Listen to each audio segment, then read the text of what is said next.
tendrombohitra. Sinoa maro miaraka amin'ny engin 4x4 miaraka amin'ny chef district, chef de région. Ary tany nanombohan-jare raha ty. Taitra ny vahoaka. Napetraka ny piquet hatreto zany anjare sinoa. Misy piquet milatsaka ny ambony farafaran'olona.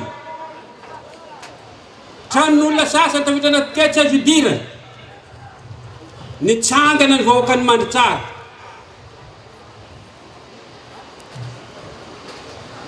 Tsy nomena trano aloha sinoa reo. Nanao trano lay teo ivelany. Amin'ny alina tonga ny tovolahy matanjaka ny torabato zareo. Ny ampitson'iny tonga ny Sojabe. Niteny tamin'ny chef district fa rapito zay tonga eto aminao. Ary hainy dikan'izany. Satria raha vao ny vahoakany tsy mihety ny milaza hoe ho avy zahay amin'ny zavatra tsy manjary ataonao fa maty ny hoentin-jareo eo. Nangovitra chef district dia nahembotra kely ko igny raha igny. Miala avy any zareo nandeha tany Soamahamanina. Fa mbola tsy mandry zany any mandry tsara ankehitriny. Inona ndray zany ataony reto? Zavatra anankiroa tena grave ary fady atao amin'ny igny fatra igny ataony fanjakana ankehitriny. Voalohany, lazaiko aminareo eto fa ny fokotsy mbola nanana mpanjaka mihitsy teto Madagasikara ny tsy mihety. Ka zany Sojabe zany no manana hasiny agny.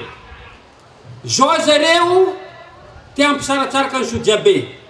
Tsy possible zany.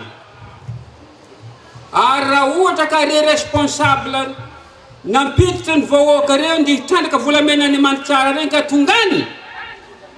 Mitondra emorek camion maromaro fa raha tsy zany matinay amin'ny torabato any.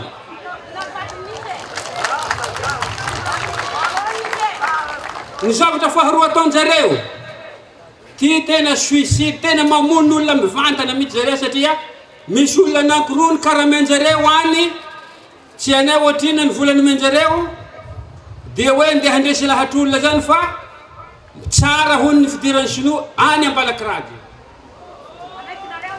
Ka ny zavatra teneninay amin'ilay mpaniraka azy, tena mamono olona zareo. Ka raha ohatra misy zavatra mahazo an'ireny olona andaranjare zany, dia ny fanjakana ny namono azy. Satria tsy ho ela mety ho voatorabato izy regny, mety ho faty any.